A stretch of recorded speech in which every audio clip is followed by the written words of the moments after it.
प्रधानमंत्री नरेंद्र मोदी आज महाराष्ट्र के दौरे पर थे और वहां पर जो शिवाजी की मूर्ति का विवाद है, उस बीच प्रधानमंत्री के इस दौरे का विरोध भी कांग्रेस ने किया। माफी की मांग लगातार की। क्या आप अभी भी माता पिता बनने का सपना देख रहे हैं? अपोलो फर्टिलिटी के साथ अपने माता पिता बनने का सपना पूरा करें। मुफ्त परामर्श के लिए 9953-975-611 पर कॉल करें। और इस पूरे मामले पर प्रदर्शन भी कई जगह पर हुए। हालांकि कांग्रेस के इन कार्यकर्ताओं की कई कोशिशों पर पुलिस ने पानी भी फेरा, लेकिन शाम होते होते पालघर के मंच से प्रधानमंत्री ने माफी भी मांगी।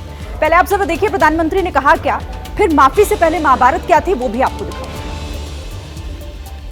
इस धरती पर आते ही आज मैंने पहला काम मेरे आराध्य देव छत्रपति शिवाजी महाराज में उनके चरणों में सर झुका करके क्षमा मांगने का कर रहा हूं।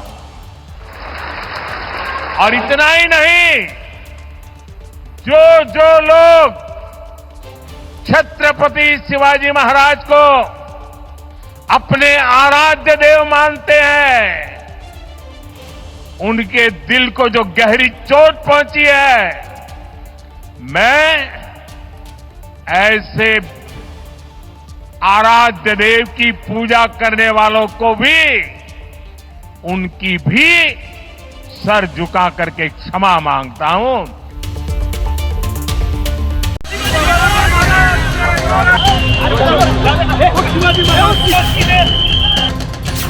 सुबह सुबह मुंबई की सड़कों पर यूथ कांग्रेस के कार्यकर्ता काले कपड़े पहनकर प्रधानमंत्री का विरोध करने उतरे थे।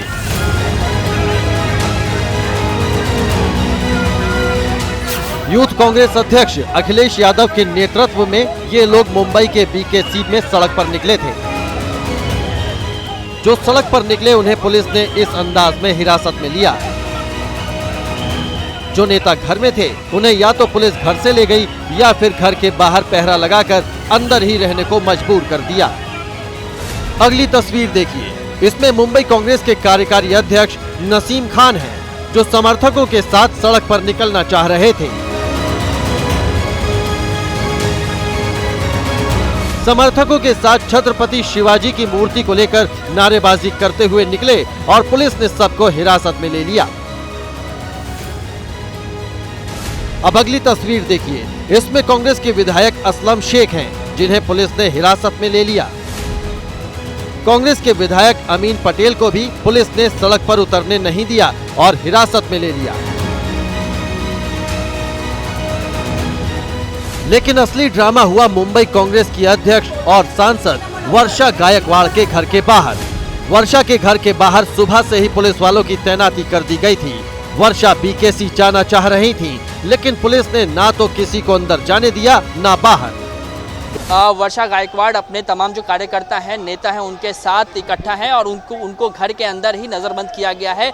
वर्षा गायकवाड़ की कोशिश ये थी कि किसी भी तरीके से वो बिल्डिंग से बाहर आए, लेकिन इस वक्त भी जो है पुलिस ने उन्हें बिल्डिंग के अंदर ही नज़रबंद किया है और इसीलिए जो है वो तमाम तरह की नारेबाजी की जा रही है। जय घोष जो है वो छत्रपति शिवाजी महाराज के लिए किया जा रहा है। इसके बाद वर्षा घर के अंदर ही छत्रपति की मूर्ति लेकर धरने पर बैठ गयी। यहीं पुलिस के साथ वर्षा की कहासुनी भी हुई।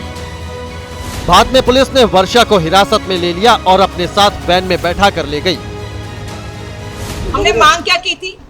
हमने ये मांग की थी कि महाराष्ट्र के आराध्य देवत, हमारी अस्मिता और हमारा अस्तित्व छत्रपति शिवाजी महाराज जी का स्टैचू की जो विटंबना हुई है, जिसका अनावरण देश के प्राइम मिनिस्टर के हाथों हुआ, दुर्भाग्यवश आपको पता है कि उसकी जो विटंबना हुई, वो जो गिर गया, उसकी नैतिक जवाबदारी देश के प्राइम मिनिस्टर ने भी लेनी चाहिए और महाराष्ट्र की जनता का जो है उन्होंने माफी मांगनी चाहिए। यही हमने कहा। हमारे सभी विधायक, सभी कार्यकर्ताओं को सुबह 7 बजे से ही पुलिस ने जो है वो डिटेन करना शुरू कर दिया। असल में प्रधानमंत्री नरेंद्र मोदी आज मुंबई और पालघर के दौरे पर थे, लेकिन कल रात ही कांग्रेस ने शहर में पोस्टर लगाकर मांग कर दी कि मोदी छत्रपति शिवाजी की मूर्ति गिरने की घटना पर माफी मांगे। कांग्रेस के कार्यकर्ताओं का मकसद पीएम के कार्यक्रम में खलल डालने का था, लेकिन पुलिस ने सुबह से ही कांग्रेस नेता और कार्यकर्ताओं की धरपकड़ शुरू कर दी और उनके प्लान पर पानी फेर दिया। सोमवार को सिंधुदुर्ग के राजकोट किले में छत्रपति शिवाजी की मूर्ति टूट गई थी। इस मामले की जांच के लिए राज्य सरकार और नौसेना की कमेटी बनी है। सीएम शिंदे कल ही 100 बार माफी की बात कर चुके हैं। जल्द से जल्द छत्रपति शिवाजी महाराज जी का एक भव्य दिव्य प्रतिमा वहाँ बने, और इसकी तैयारी हम कर रहे हैं। और बाकी इतना ही मैं कहूँगा कि इसकी राजनीति करने के बगैर इसमें सभी लोगों ने सहयोग करने की आवश्यकता है। छत्रपति शिवाजी महाराज जी हमारे महाराष्ट्र के आराध्य देवता है और उसका आदर रखना, सम्मान रखना हम सभी का काम है। बावजूद इसके विपक्ष इस मुद्दे को चुनावी मुद्दा बनाकर भुनाने की कोशिश कर रहा है। 1 सितंबर को तो महाअघाड़ी का जूता मोरा आंदोलन है। प्रदेश के सियासी माहौल को देखकर लगता नहीं कि ये मुद्दा फिलहाल शांत होने वाला है।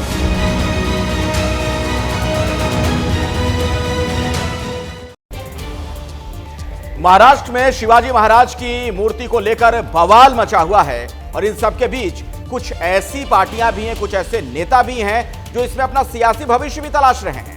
खास तौर पर जो अजीत पवार वाला गुट है एनसीपी का, उसका रुख तो किसी के समझ में नहीं आ रहा। इन सब के बीच शिवसेना शिंदे गुट के जो एक नेता हैं, सरकार में मंत्री भी हैं, उन्होंने अपने साथी एनसीपी को लेकर ऐसा बयान दे दिया कि घर में ही तकरार की स्थिति बन सकती है।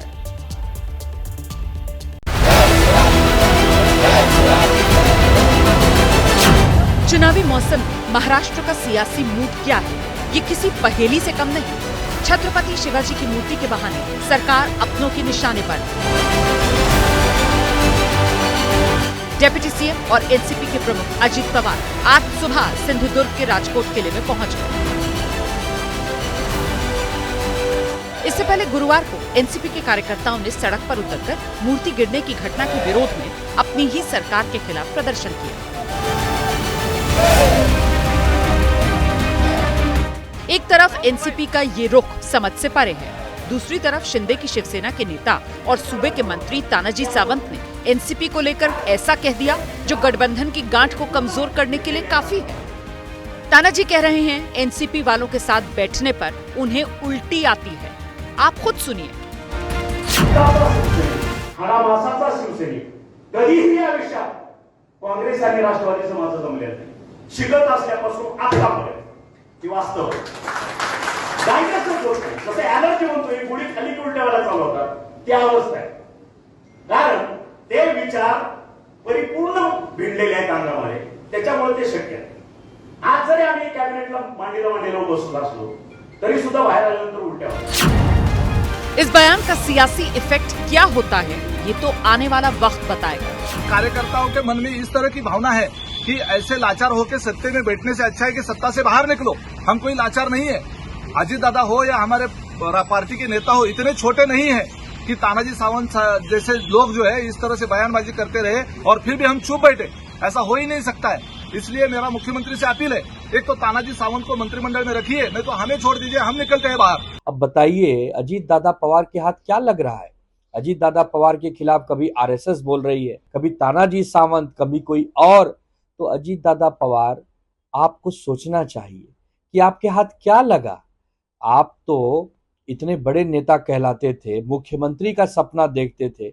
आज हालत ये हो गई है कि जो कैबिनेट के मंत्री हैं वो भी आपको आंखें दिखा रहे हैं। लेकिन बड़ी किरकिरी हो रही है अजीत दादा पवार आपकी। ये तो बात रही महायुति के भीतर की। अब जरा महाअघाड़ी के अंदर का हाल देखिए। पूर्व सीएम अशोक चौहान के साथ दिख रहे ये कांग्रेस के विधायक जितेश अंतापुरकर हैं। नांदेड़ की देगलूर सीट से ये विधायक और सूत्र बता रहे हैं कि ये जल्दी बीजेपी ज्वाइन करने वाले हैं। इससे पहले कांग्रेस के 2 विधायक और पाला बदलकर महायुति के खेमे में देखे जा चुके हैं। महाराष्ट्र में चुनाव की तारीख अभी आई नहीं, लेकिन खेल शुरू हो चुका है।